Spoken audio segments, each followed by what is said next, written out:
In the process of evolving traditional ideas, the core ingredients deserve the respect to stay intact. As we continue our discussion in defining American cuisine, we will dive into our guest's interpretation of where food is going in relation to an ever-evolving economy and culture in the U.S.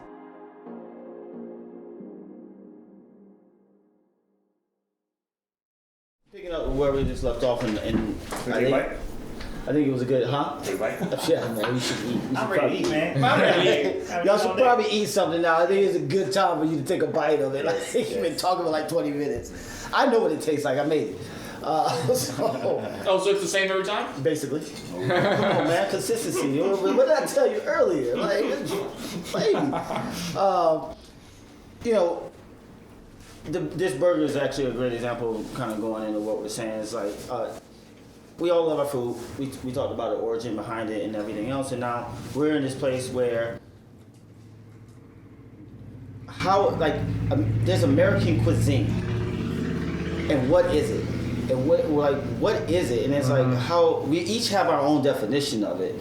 I mean, I think mine personally is, it's a melting pot. We have cuisines from all kinds of different cultures, and each one has blended and done their own thing and made something unique. Like, for instance, the burrito is an American thing. The pizza has morphed here. And Chinese food, American Chinese food. Same thing. Looks right? nothing like the food from China. I mean, for me, the American pizza has always been the very clear depiction of basically greed on the plate, because they violate all of the Italian principles of pizza in almost every pizza place. Right. So if that begs the question, American cuisine. So as a cuisine. Is it a cuisine? And for me, I don't think anyone at this table can make an argument that crawfish boil is anything but American. Right. With no outside influence.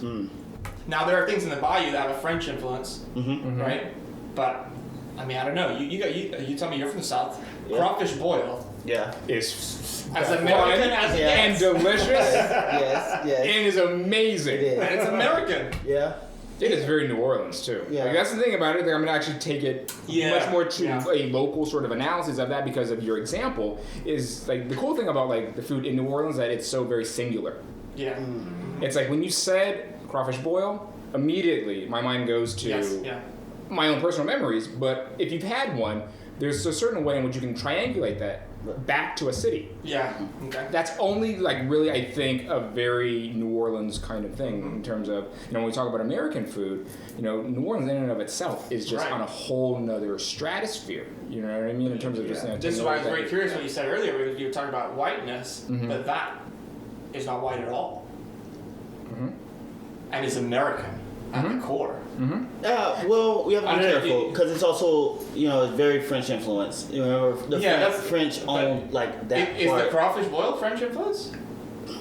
That's actually a really good question. I mean, that's a very question that I can't answer. I mean, I don't know. And neither do I. Yeah, I think it's derived from court bouillons. It's definitely an element of that classic technique, which actually segues to what we talked about not too long ago. How? But they don't make it in France.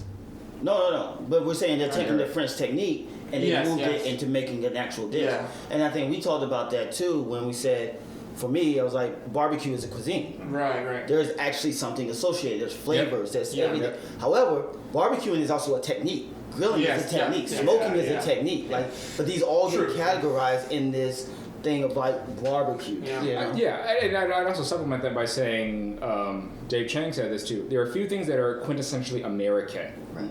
Baseball. Yes. Jazz. Yeah. Barbecue, and I would also say short order cooking in terms of a diner experience. Yes. Those are, I think, quintessentially American items. And so, and when you talk about barbecue, like here in America, we are very particular about that categorization of cooking. Yeah. Because in America, we define, and have very strict, I guess, or strong feelings rather, about what is quote unquote barbecue. Quick grilling is not barbecue. Correct, yeah. Right. Slow smoking is. Yeah. And that also changes with regions too. Yeah. You know what I mean? So, An opinion. an opinion, and also just like I said, barbecue in the Carolinas has a very different association versus that in Kansas City, Memphis, and or Texas. Particularly the sauce, right? Sauce, but also what are you cooking? Yeah. So in the Carolinas, mostly pork. Right. Okay, And actually, correct, barbecue is considered a dish. It's like it's barbecue pork. It's pulled pork. So like when you say it's everyone else. considered a dish, But they're it's saying pork. Yeah, what When we it's say is considered a like dish? we're getting barbecue, Yeah, and it's yeah, like okay. barbecue. Barbecue, Automatically know it's pulled pork. Yeah, You know, and that's like once chopped again pulled based pork, on done. based on And your region. I guess you could also say, Right. oftentimes barbecue is certain sections of the animal, not all. It can be. Yeah. You can do a whole What is pig. when you say you're eating barbecue, though, is there an assumption of which Yeah, parts of the animal it are going is. to be on It that is. plate, right? In North It's not Carolina. gonna be In North Carolina, Yeah. it's usually North Carolina is Yeah. usually rooted to the tutor. Yeah, exactly. You know what I mean? Yeah. Versus in Texas, Yeah. that's mostly brisket that leads the conversation. You Right. go into Memphis, it's mostly ribs, pork Yeah, ribs. true. You Yeah. see what I mean? So it's like things get a little bit more, I think, complicated, a little bit more nuanced. Yeah. You know, when you dive deeper into it, but that goes back to what proteins are just available, but as well as what trees are available that you cut down in Right. order for you to be able to smoke it. So that's another different sort of flavor element that also You- needs to be taken into consideration Right. too. You know what just popped into my head? Boiled peanuts. Oh, don't get me started. That is very that is very something. Virginia. Yeah, man, it's We're talking about Virginia and Georgia. Yeah, Virginia and Georgia. And, We're talking about North Carolina. and We're right in Carolina. between Yeah, yeah, yeah, Carolina. yeah. I'm just trying to think about things that are, and that is shared amongst all races in the South. Yeah, Right, like everybody. absolutely. Everyone has their own Ooh, spin but on it. peanuts. But since we're talking about American cuisine, I'm just brainstorming what is, like you said, the quintessential These things things, that yeah. I would think of no other country, you know. So to piggyback on that a little bit, Yeah. Sean Brock said in South, he broke down the U.S. into regions that kind of match Europe. Yep. And Ah. it changed. When That I is saw so- that, I was that like, is so good. And he did it for the South. Yeah. And I was like, no, it's the whole country. It's like every area's got their own resources New and the York, things that like you jerk have. chicken in New York. Exactly. Yeah. I know it's Caribbean fire. food in New York is Well, we have it in London, untouched. but I've never You know? seen it in California. Right. Yeah. It's We don't. very Yeah, rare. we don't Right. have. We don't have a culture of jerk chicken or peri peri chicken. Well, there's very few Jamaican immigrants in California, Yep. Right. but there are in New York. Which Yep. is crazy that there's Yeah. such a Yeah. huge Caribbean influence in the UK. Like, It's not because they're there. right. They're there. Yeah. It comes from. They were called the Yardies originally. Yeah. You know, it's. But, you know, Yeah. but that's also a product of European colonization, too. It's In- I believe it's a product of slavery. Slavery, but as well as Yeah. European colonization Yeah. at the same time too. In terms of you have Africans that have been Yes. imported into London and Yes. a little bit more. I don't know. So exactly. specifically with Caribbeans, it was at the end, just at the end of slavery, which, was, if anything, was not smooth. What you had after that was a lot of cheap labor that weren't slaves, but were willing to do cheap work if they could come to England. Mm-hmm. So the English brought over lots and lots of Caribbean people to work legally for dirt wages, and this was a transition from slavery. And then they inhabited England and made their own communities, and jerk chicken shops all started rising. Well, yeah, I mean, but also. Yeah. I mean, that's also the same thing with sharecropping here in America too. Yeah. It's the exact same sort of logical model in terms of it's basically almost feudalism Yeah. too. You know what I mean? And it's the same way Mexicans have established themselves here. Obviously not from slavery, but from immigration. But if, like, you grew up in LA, and when your mom cooked Mexican food, did she have to transfer American ingredients all the time, or did she have places she could actually get Mexican ingredients because of the population? I mean, That's the places were there. Yeah. Right. You know, but to a certain extent, the people who own those places were using sometimes American sourced ingredients. You know, they Right. weren't importing ingredients from Mexico Right, to okay. make these dishes. Or you grew them yourself because Yeah, you couldn't right. get A lot of these. times, You yeah. couldn't get Yeah. whatever Right, ingredients right, are here. Like Right, you right. couldn't find epozote at Bonds.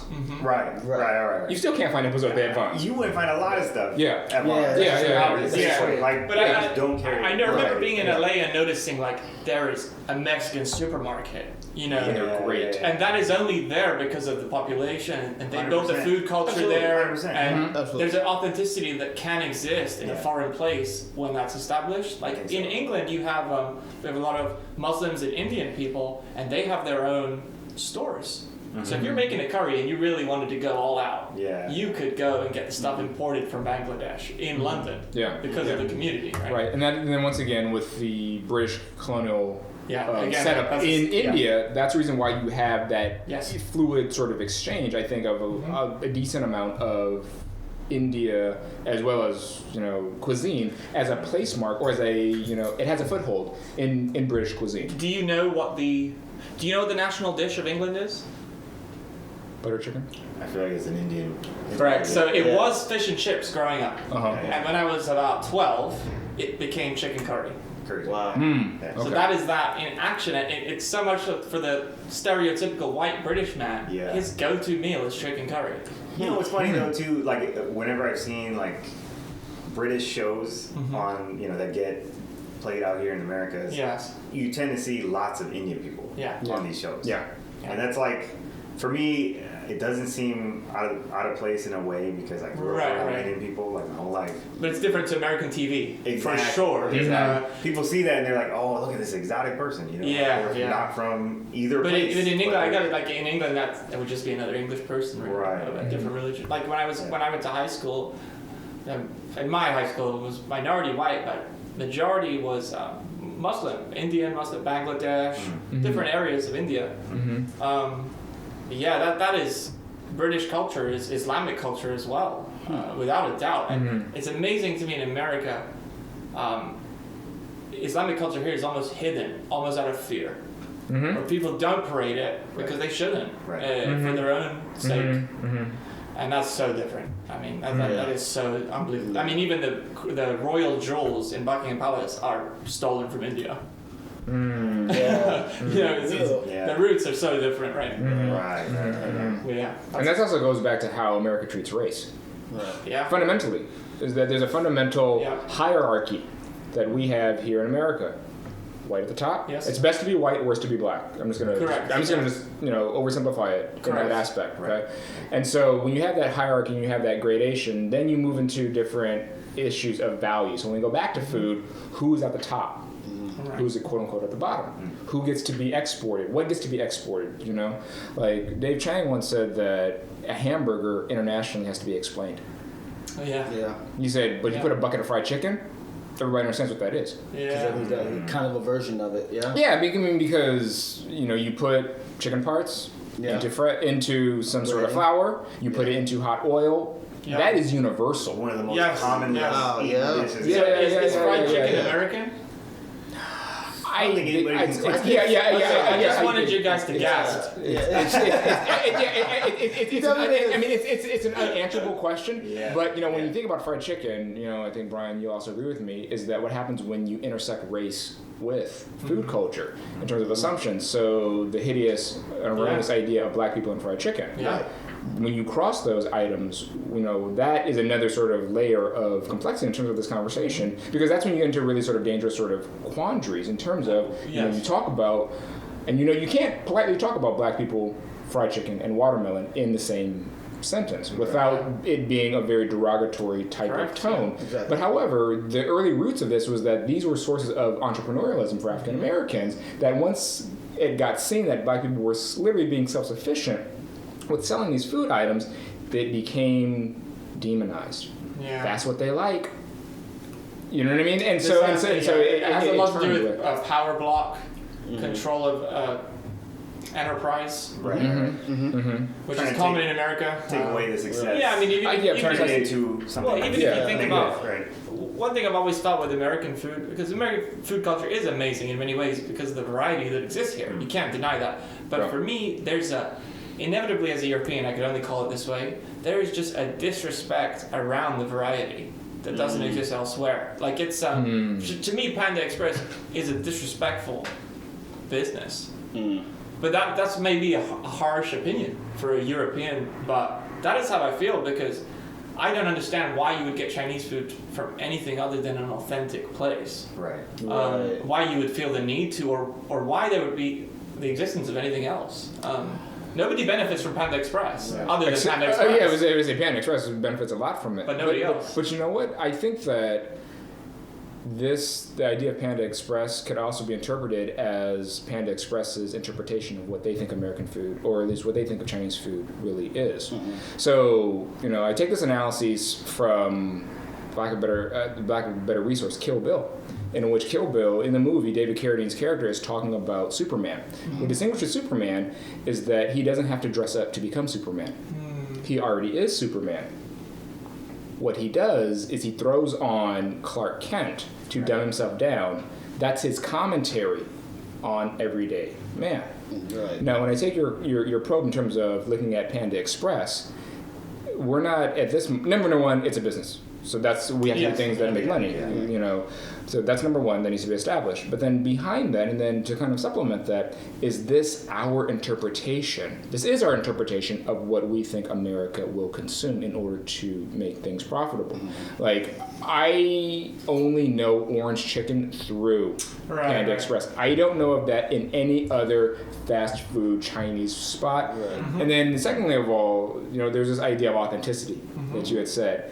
And I love and going back to Dave Chang, he breaks down authenticity in terms of food culture in a very interesting yet unique fashion.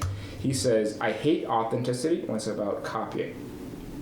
I love authenticity when it's about preservation. That's good. And that differentiation really kind of like rocked my world in terms of you have the commodity of the South. Yes. Is at the heart, I think. The South is the darling of, I think, our food culture right now. And there's a lot of reasons why that really has sort of, you know, taken hold of. And I can, you know, put that in the parking lot. I'll come back to it in a couple of minutes. But, you know, if you go to a restaurant that they have, you know, Anson Mills grits, right? They have 15 types of bourbon. They got buttermilk biscuits. You know, you feel right at home. What about that is really authentic? You know, and they have barbecue on the menu. They got 15 different sauces. Yeah. Okay. What about that is authentic? Nothing really about it. It's about copying, but it's not about, you know, Jones Barbecue in Arkansas, in which this man has done this in the same way that his great grandfather has done this. They do one thing. Yes. And it's fire. Yeah. It's a preservation. Yeah, and it's about preservation at that moment. You know, at Jones Barbecue, sadly it got caught in a fire, and so they're in the process of rebuilding it. But that inevitably links to the idea of trust and food. You know, and you brought this up to start the day, which I think is one of the most interesting things. You said one of the reasons you fell in love with food is basically the depth of it. Is that you thought, okay, cooking, but no, you saw in high-level restaurant experience. The depth of that, and it's really interesting. We were talking about Chinese food. China is a communist country, for better or for worse. The way they eat is different. They share a plate. Yeah. Americans want to choose from 10 plates to fill their own. That is what Panda Express is. You don't interact with somebody. You pick out from how many ever containers. If you ever watch, even Chinese people in Davis, where we live, who have their own little community, they go to restaurants and they share. That's all family stuff. Food is communal. Yes, it's the same in India and Nepal. When you go downtown and eat to the Nepalese place, it's a large metal plate. Same with Ethiopian food. American food is all about your own plate. You know what? And so to that is like, how does American culture influence people who want to carry on an authentic experience from maybe their home country? They start utilizing American tactics and capitalist tactics or whatever to like make their business more successful, whatever. Now they start injecting these ideas of like, well, all these chains got orange chicken. I'm trying to do an authentic thing. Maybe I need to add the orange chicken. Right. What did we see? Like just get people in the door. What did we see on the menu the other day in that one restaurant? It was a tandoori naan pizza. What is that? Come on, Sales. It's to appeal to the American palate. Somebody. It's appeal to a white person. Yes, that's really why it's on the menu. Yes, and it's diluting the experience. Yeah. You know, like that's. I feel like that's such a tragic reality of American food culture. And it should be we should note that it tends to only happen here. It does. So that's not unique to capitalism, it's unique to America. And you know what else is unique to America? When you go in a restaurant and say, I don't want this, and this. Yes. It's like only we as Americans do that. Yeah, rather than the acceptance of what's being provided and they've decided is good to eat. Which is so annoying. Or like especially when you're cooking it too. Only country I've ever heard people ask for tomatoes and onions to be removed from sandwiches and burgers is here. Well, I understand it, but I also don't. But you're not accepting the dish at that point. You're not allergic. You're not. This is simply a choice. It's just not good enough. It's too much or whatever. And it goes back to the thing you said about memory. Why do people remove the tomatoes who might eat tomatoes and other things? It's a certain memory of what that burger is supposed to be, and I don't want that fleshy thing in there. Or you know, I was talking with my best friend, and he doesn't like to eat vegetables. And the funny thing about it is that he's a doctor. Oh yeah. Yeah. Wow. And he's a doctor. And he and I were having this really deep conversation, and I said, "Can you tell me more about how vegetables were prepared when you were growing up?" Yeah. And he said that his mom Frozen. boiled things all the time, and he didn't want to eat them. And I said, "That's Why? probably where it comes from. Yeah. Is that going back to that memory? Is that I see Brussels sprouts on a plate that have been boiled."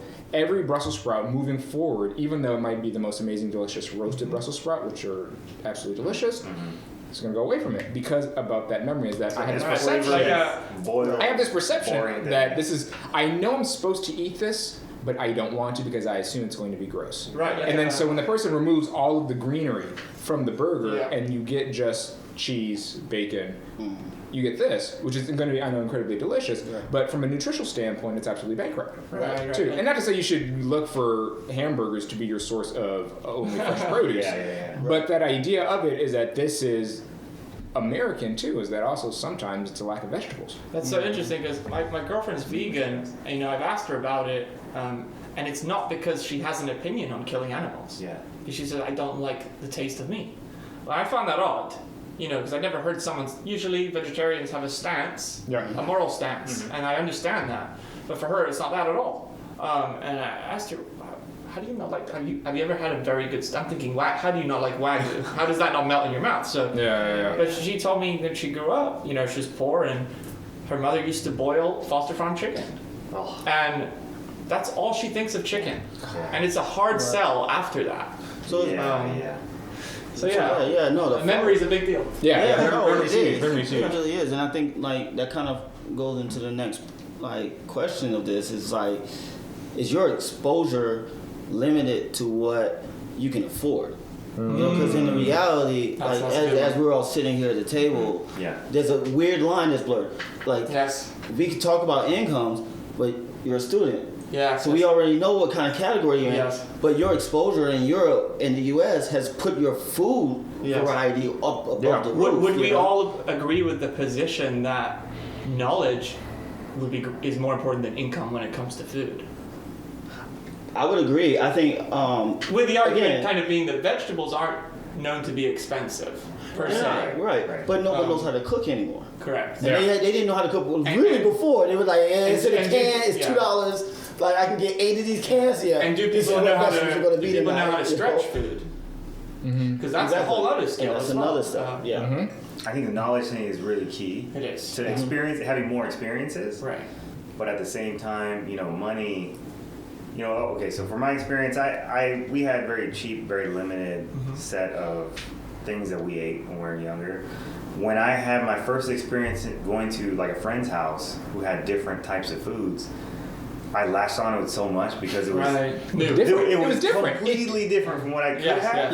And they were offering it to me for free, and I was like, just so like blown away by that concept that every other friend that I had, Filipino, Vietnamese, Chinese, Thai, especially Thai, going to those people's houses was like going to a new restaurant. It was almost like getting on a first class plane ticket to somewhere else. 100%. That makes me think almost like, based on your experience, you really make the argument that we're meant to try new things when it comes to food. Well, but that's different. This is interesting when it comes to humanity because our first purpose on Earth was survival, which meant that what we ate didn't really matter as long as we were nourished. But we are past the point of survival where that's a guarantee. Survival is a guarantee. And now we live in a place where we can evaluate and choose and experiment. It's funny. As a kid, I was picky. I mean, I would eat cornflakes. My brother will never let me live this down. I eat cornflakes with nothing on them. Like it was bad. But and I stayed with that like for a very long time. As far as I didn't know anything about food until I started working in the restaurant industry. And even when it still took me leaving North Carolina to actually start going, okay, this is different. This is new. Like I gotta dive into this. Like because. You gotta taste, especially in the restaurant. You gotta taste everything, or you're fired. Period. That's it. You should be tasting that. Unless you're allergic, you're tasting it. And I was like, so I got exposed to a lot of things, and like that's what opened up those like doors, and like really getting into a point where it's like, okay, like what else is out there? Yeah, like, but you know, I love your story because that's a very quintessential Southern California story in terms of you have to look at, when you look about America, that's a very big space of land, and different pockets have different, ethnographic mixes too. Yeah. So your exposure to Thai food or Vietnamese food is certainly in a much larger, greater capacity than probably somebody in the Midwest. Yeah. You know what I mean? And so, when you're in that moment of being able to try, number one, I'm glad that you were open to trying it. Yeah. Because you could have also flipped the script and said, that's different from mine, and I don't want that. And that's, I think, sometimes you really get that in terms of that sort of like tunnel vision of what food is, because it doesn't resemble so many different things. I'm just laughing because I'm like, you know how many times I go crazy when someone says, I don't like that. Well, have you tried it? No. Yeah. It drives me nuts. But hey, memory and comfort. But they didn't even have it. But it's like they haven't even tried it. Yeah. But what do we eat with first? Right. You eat with your eyes. But you know what? That's also tied to your perception of what you think of that person too. Yeah.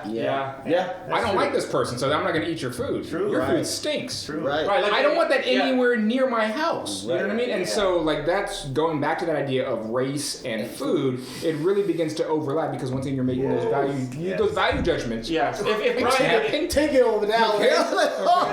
So when you go back to what is American and going back into whiteness, is that you want the purity of your palate. I don't want to be influenced by anything else, so therefore I'm going to stay in my quote-unquote lane, and it is boring as hell. That meat and potatoes, the meatloaves, the peas and carrots, like that is quote-unquote quintessentially American, but when you look at that, that is also primarily in the absence of people of color, too.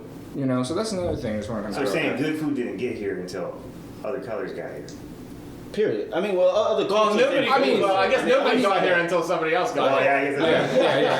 Yeah. I mean, when you're defining good food, I mean, that's also subjective. It's very subjective. It is very much like what we all say. You're right. No, you're right. But I can tell you, my first experience of a taco was Taco Bell.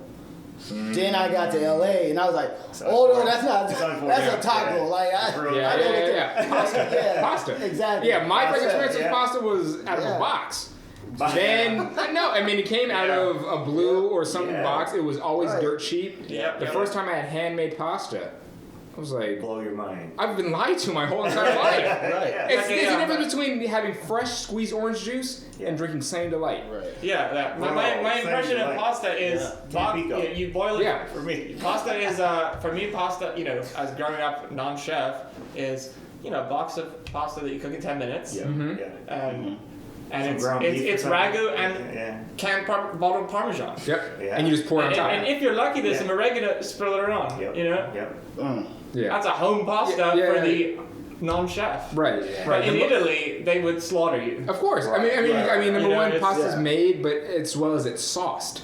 Yes. And so when I look at the instance of pasta, what we do here in America, and this is maybe just a very Italian American thing, is that you have sauce, you have pasta, and you just put one on top of another and then consume it. Versus what I've noticed in Italy is that they're combined together with pasta water and then it's agitated that the starches are released, so it creates that emulsion, which I can look at all day. I can watch somebody sauce pasta all day. And nobody understands how and why that is so cool, but it's just actually that reaction that you're seeing because now the sauce and the pasta are one, not separate. And also American kind of Italian or pasta culture in restaurants has taken on the heavier dishes more so. Like the most famous Italian pasta dish, and I don't know the exact name of this. It's something called pasta di oglio or something, where the ingredients are just lemon, olive oil, salt and pepper, and maybe a bit of cheese. And that's like the Roman Italian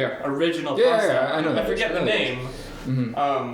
But you'll never see that in like a Paisano's or an Italian restaurant here. Right. No, you won't. It's too simple. And that also goes back to the idea of Italian American versus that of Italy too. So you have to talk about assimilation too.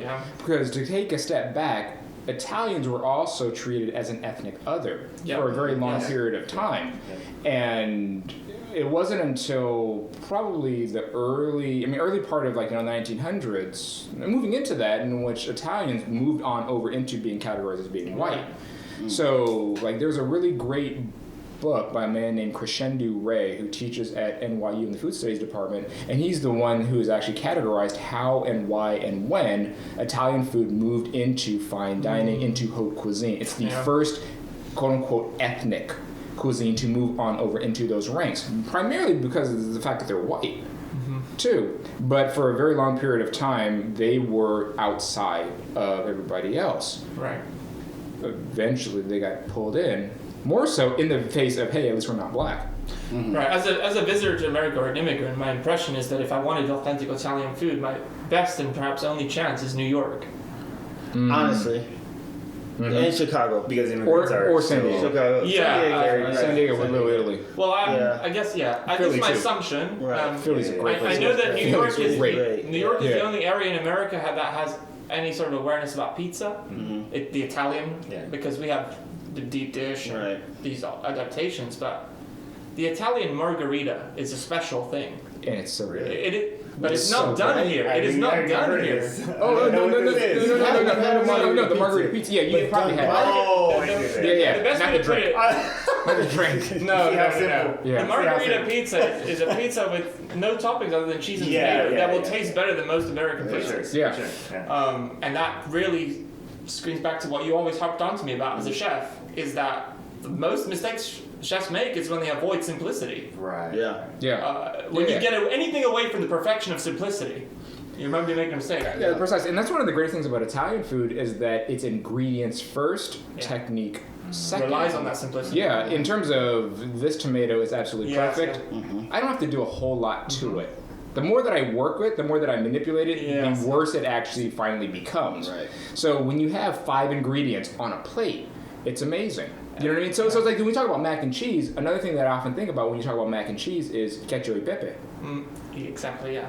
Which is a great mac and cheese. And for those that don't know what cacio e pepe is, the Roman version. Yeah, it's pasta, pecorino romano, black pepper, maybe a little bit butter. Right. It would look more like a spaghetti than a mac and cheese. Yeah. But it is essentially pasta and cheese. And the simplicity of that dish is so incredibly amazing. And to do it right has and to do it well, you know what I mean? But then once again, you have to sauce it properly. There is no cheese sauce you just dump on top of it, but it's about adding a little bit of that pasta water, which already has those starches. You shave over it that pecorino romano, freshly cracked black pepper is actually what you first need to do in the pan first, because you have to toast the pepper first. Then you put in your fat, so whether it's a little bit of olive oil, a little bit of butter too, throw in your pasta, shave on your pecorino, add that pasta water again, and then you shake it to create that creamy emulsion. And this is what it's about, amazing. right? It's the idea of like toasted peppercorns. This is the simplicity, but it's the complex part of it. That's when a chef simply gives a shit. Right. Yeah. But that's a complex That's flavor. cooking. Like, that's cooking. Yeah. You have to toast your spices. But I guarantee, can't I would argue that the vast majority of the non-high class dining American restaurants would never bother with a decision It's a turn and burn. I mean, the labor on making that dish doesn't make sense, because it's easier for me to put stuff in a hotel pan, throw it in there, take it out, cut it out, and portion it. It only doesn't make sense in an environment where it's a capitalistic approach to food. Very true. Because if it's worth selling this for the experience for a person, it hasn't got a dollar value attached to a balance sheet, right? And it's what you said about Italy, that the ingredients come before the technique, may be, first of all, an answer to a lot of lack of American cooking, is that the Italians, it's much easier for them to cook good food. Because they have access to a lot of great ingredients. You have you put the ingredient first and technique second. You rely You're not on your skill. With the best stuff. I mean, at that point, you're either making it worse. But that is in many ways that is the American problem. If we wanted to cook a pasta right now, and we went to the store, and we didn't go to a very specialized organic local store, beef steak tomatoes would not make us a great pasta. Right. Mm-hmm. Do you think there's room for, maybe this is already happening, but in American, what everybody considers American food, is there room for that? Or do people already do that, like best ingredients first? In barbecue, I wonder if people who have successful barbecue restaurants or barbecue successful, do they go for primo ingredients first above everything else. Well, I think that's where you're talking about the business and the craft and the artistry of it. Yeah. It's happening, but as that, it's that trickle down economics right there. It's like, yeah, but you want to pay top dollar. How many people are going to pay top dollar? Like, I can tell you how many times I would take my family out to eat, and they look at it and they're like, it says pork ribs, and that says $15, and I got 3 pieces. Right. But they have no idea that this is like locally sourced. Right. Like everything's made in house. There's no preserve. There's no additive. There's nothing wrong with this. Like everything about this is as right and pure as you can possibly be. But you're paying top dollar for it. It's not being mass produced. I think it's they like don't care. Yeah. They don't care. Yeah. They don't care about the story. No. They couldn't care any less about where this comes from. This could be genuine unicorn. Yep. For $15, I better get full. Exactly. That's their argument. You know what I think is you're trying to pull the capitalist underpinning of this society, of this culture, out of the experience that restaurant is trying to make for somebody. The argument is that when they're exposed to it, people are actually much more willing to spend much more money when they feel this way. But they have to get it. But they have to know it, they have to yearn it, and we're seeing it literally, the local food economy is revamping. We're seeing that people, look at cheese. American cheese for the first time this year stopped being the #1 cheese in America. Thank goodness. But that's a big change. That's big. That's a big change, and that has to do with people wanting more variety and wanting to know what their food is. Yeah. Right? Yeah. That is a growing trend, and we should welcome it. And more or less, the point I wanted to make is that the tragedy in food in America is that very few people grow tomatoes in their yard. They might have a yard, and to finish that point, I don't know if you know this, but you know what the first reason people in America and Britain had yards or lawns? It was to show off your wealth, not to grow food. The larger the lawn, You just have land. the richer you are. And that's still I got more transcended land. to American culture today. Go around our town, walk around by the houses, empty lawns. Yeah. Where's the plants? Where's the food? Right. So land is being used for nothing. Right, because we would prefer to go to the Italian place in order without really thinking, well, we can have basil in the window, tomato in the garden. This is all viable, especially in California. Anywhere. Yes, absolutely. You're 100% right about that, But even basil can be grown in a city apartment. Yep. Yeah. And you can make pesto, which no American pesto in the supermarket tastes any good. Because what you know about basil leaves, the second you mess with them or cook them, it changes. you've lost the main flavor you're looking for. Yeah, and especially if you also do it with a mortar and pestle, too. Yep. Versus putting in a Cuisinart, which also changes the flavor dynamic of it too. Mortar and pestle. I mean, that's another thing that a lot of people don't understand too, is that when you heat it up, that also changes the chemical If balance. the rotor blades spin fast enough, there's a heat element. Yeah. Versus if you do it in mortar and pestle, it tastes way better. Going back to the craft and artistry of it, that's what you're paying for. That's why when you go to a restaurant and you're eating, and you're like, this doesn't taste like what I make at home. Because we're thinking about every single aspect that goes into what we're doing. So I guess that's what we should ideally be paying for. Is when, like, for example, I always think about this with Japanese food. When I go to get sushi, I think, I don't mind how much I pay for this. Because I cannot do this at home. Yeah. You know, I cannot pull salmon, tuna, raw, fresh, good. It's just not viable. It's not, right? And it's hard to make. Right. I don't have the skills. It's probably not worth the time invested to learn it either. You know? But I think the tragedy is we pay so much for food that we can produce better ourselves.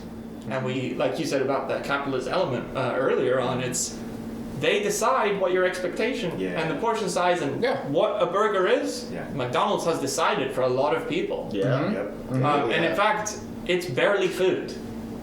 It's barely food. Don't even get me started about McDonald's French fries. Anybody that knows me, that's the one thing I can't stand. I'm like, what, 19 ingredients for it to taste like a potato with salt? No, there's something wrong there. So the point is that they're not selling food, they're selling feelings. Okay, so to that point, what about places like Chipotle? They tell you they're sourcing local ingredients, and they're letting you put it together the way you want. Right. They're not necessarily showing you. I think there's somewhere in the middle. Well, they've capitalized on the Tex-Mex trend. Okay. You know, when I walk in the Chipotle, it's very weird. Looking at how they cook, the first vibe I get is Portuguese, not Mexican. It's the grilling back there. I used to have Portuguese friends growing up, and it just reminds me of it. It doesn't feel like Mexican food. It doesn't, you know. Well, see, salted bell peppers like that. I've seen the what do they call it, the plancha? All the time right now. You know, that's just a staple in every restaurant we ate at when we were little. So for me, it's normal to see I'm very torn on Chipotle. I find it hard to argue against Chipotle. I think, to be honest, I think. When was the last time you ate there? You're a double block man. Well, I'm gonna be honest, to give Chipotle credit from a chef standpoint. It's a good meal. It's a business. Yeah. It's a business, and I think that they, business. well, beyond being successful, I think they execute it morally right. Like, they're trying their best to mass produce, cater to everybody, and still make it sustainable, quality, safe, and all of these things. So you can't take that away. And the fact that they also broke away from McDonald's because of that. It's almost like the conscious advanced fast food. Because they cook it there. Absolutely. They cook it there, but it's Yeah. The only thing I'm going to say to compliment your point, Brian, is that they have set the mark and the benchmark for fast casual. Because it builds that bridge in terms of time. Is that you're in and out pretty quickly, but you get to see and interact with your ingredients. Right. Like at Burger King or any other fast food establishment, you don't actually see people cooking now. No. I mean, food is as cold as a bank transaction is. Food is passed through a window. You don't get to see anything. Anything is behind the window, and so it's very mysterious. Like you said, that's not even food. Like I don't even see what's behind my most fast food establishments, right? Well, I think In-N-Out does that a little different. The windows and things are open, and the greatest thing about In-N-Out is that they don't, I think, freeze anything. All fresh. Oh, that's another thing. Now you say it. Wow, the prevalence of the drive-through. Right. Oh my God, I'd never seen one in my life before I came here. And it's here almost for everything. Yep. And especially in the pandemic. Post-pandemic now, it it blew my mind. And I realized that definitely has a large thing to do with the Americans drive. Right. This is a driving country. Yes. I never had a need for a car growing up to take the bus. So when you drive, then the roads are so much land, so much open road. It does make some sense. Right. But when you see a line outside In-N-Out with 20 cars, you forget the time aspect. Forget about it. And the funny thing about that is that I remember I saw this meme that said, "I'll gladly wait 15 cars ahead for Chick-fil-A, but if there's 5 people in line at McDonald's, I'm leaving." Oh, that's so interesting. Wow. Yeah. And that's so true too. But that goes back to value too. Memory levels. Memory, and then also the prevalence of McDonald's too. It's like, if I really want a McDonald's, I can go 5 streets in any direction, and I'm gonna find another one. And if it's with 3 Popeyes spots and it's 30 deep, I'm waiting. Ooh, I don't know. 30? Yeah, 30's a bit high. 30's a bit I high. feel you. I like Popeyes. Yeah. As you should. Oh man. We'll let you know when we get the sponsorship deal. Oh yeah. You'll be first to know. You'll be the first one. Red beans and rice are fire. That's the only place that I will buy red beans and rice from. I can't. That's a very New Orleans thing. Speaking of Chick-fil-A, one thing I do find interesting that I only ever saw in this country, in my experience, was the affiliation of religion with food, mass production of food. Yeah. And not that I had any specific judgment of it. In-N-Out too. Well, so I don't know about In-N-Out, but I know that Chick-fil-A is. I mean, they promote their Christianity. They certainly do. I believe they have, if not in the store or in some products, Bible verses and. I mean, obviously being closed on Sundays. I had no idea. Yeah, obviously being closed on Sundays. I mean, that's a very religious thing. So people go to church on Sundays. Wow. I mean, they're flat out say. Like, and think about that too. Yeah. This is very interesting because the white American, the Christian American, in this instance, that usurped capitalism and the need to be open on a Sunday and make sales. Yeah. So you see how the status quo. They outperform people. Yeah. And so it won't be open 6 days a week. That's another podcast episode. Hold on. I can't help but think about it because in America everything is so damn efficient, so profit chasing, that you would be open any second it was profitable to be. 24/7. The vast majority of the time. King Taco.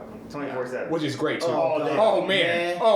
But and all for the next day. these are Mexican people. Yeah. Making food in America. Right. But man, King Taco, that green sauce. So is it possible that there's nothing better. the longer we talk, the hungrier we get for low quality food? I know. Well, the experience. So I would say this, that experience of getting King Taco the first time, it was 2 in the morning for me. Right. But it didn't take away from how good it tasted. So in America, there's a genre of food called drunk food. Yeah. Basically. I can believe it. I mean, for me, Taco Bell, I've had it 3 times in my life, and I was drunk 3 times. So, implying I wouldn't visit there if I was sober. That concludes this episode. Thank you for joining us on this journey of answering a simple question, what is for dinner, with a very complex answer.